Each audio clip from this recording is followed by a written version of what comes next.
Assalamualaikum warahmatullahi wabarakatuh. Kita ketemu lagi di channel Hidayah Trip.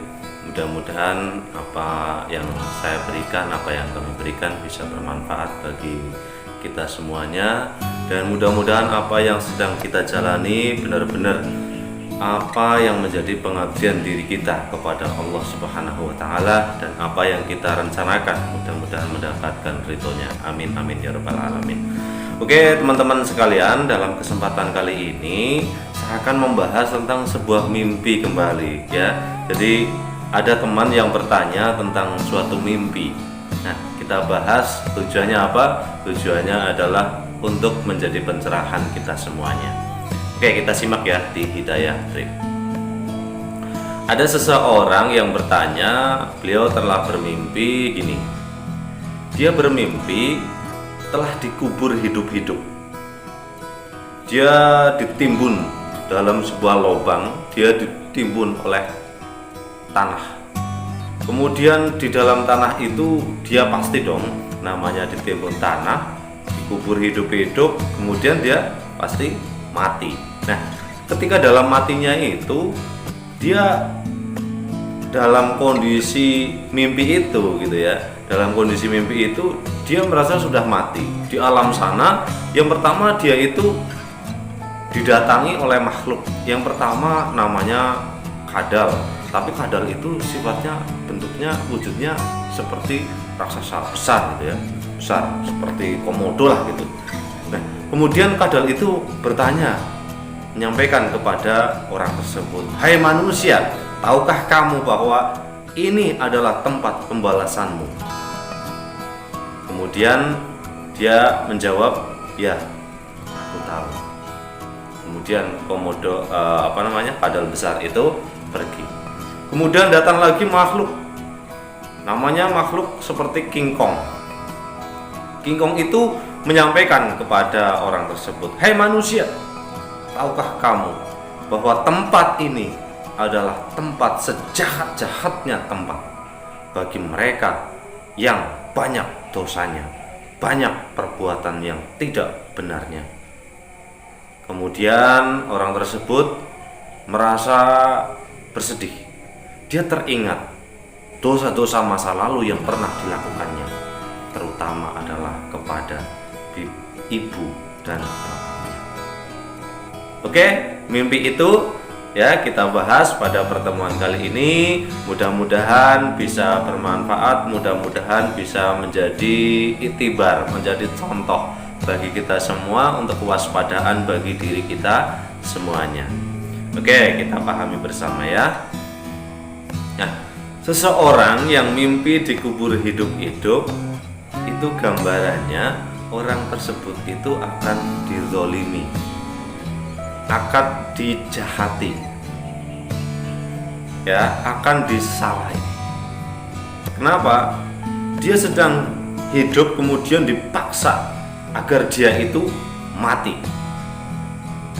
Ya, berarti kan ada seseorang yang menzoliminya, baik itu usahanya dan lain-lain, ya, atau apa yang dilakukannya agar dia usahanya mati atau bahkan sampai jasadnya mati.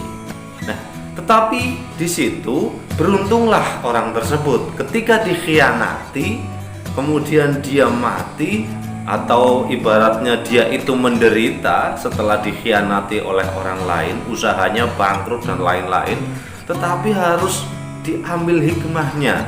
Ibaratnya tadi, ketika di dalam kubur itu walaupun matinya dikhianati oleh orang lain, dizalimi oleh orang lain, tapi harus disyukuri bahwa ketika di dalam kubur itu dia diingatkan, "Hai manusia, bahwa inilah alam pembalasan, inilah alam sekeras-kerasnya alam bagi manusia yang berbuat dosa." Ini harus sadar diri bahwa seseorang yang telah bangkrut, yang sedang menderita karena dizolimi dan lain-lain, apapun penyebabnya itu, harus dipahami bahwa ada hikmah di balik itu. Kalau saya mengambil hikmah iktibar dari orang tersebut, harusnya orang tersebut sadar diri bahwa ketika dirinya sedang bangkrut, sedang terpuruk, tetapi di situ dia masih ada yang mengingatkan, hai manusia, inilah tempat pembalasanmu.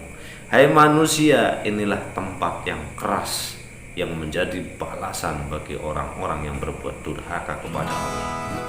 Nah, ini seharusnya seseorang yang sedang diberi oleh Allah keberangkrutan perkara dunia, kelemahan perkara dunia, seharusnya sadar diri bahwa sebenarnya diri ini adalah untuk menyembah, untuk mengabdi kepada Allah.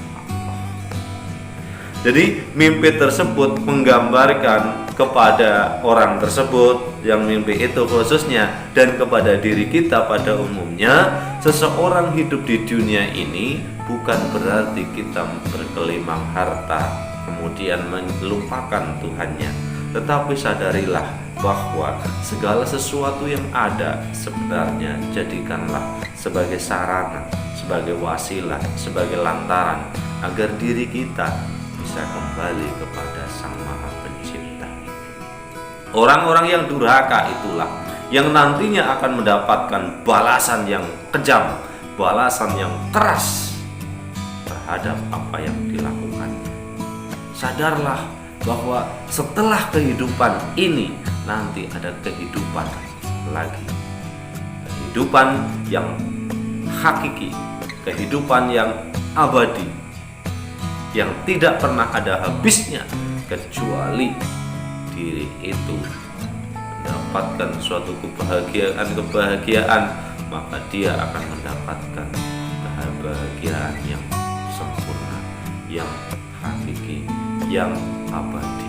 Dan sebaliknya, celakalah orang-orang yang ketika di alam tersebut mereka membawa banyak pertanyaan kubur yang tidak bisa dijawab, atau bisa dikatakan dia membawa duka, membawa dosa-dosa yang belum memohon ampun kepada Allah setelah dia mati. Maka sadarilah bahwa apa yang ada, anak kita, istri kita, teman kita, saudara kita, harta kita, jabatan kita, apapun yang ada, jadikanlah sebagai sarana untuk kita mendekatkan diri kepada Sang Pencipta. Di kesimpulannya, jadilah manusia yang sadar diri, karena segala sesuatu sudah ada qada dan qadarnya. Apa yang ada, kita hanya menjalani ketentuan Allah. Janganlah kita mengedepankan kepada keinginan diri sendiri, tetapi jadikanlah manusia yang tawadu, yang rendah hati kepada apa yang sudah dianugerahkan kepada diri kita.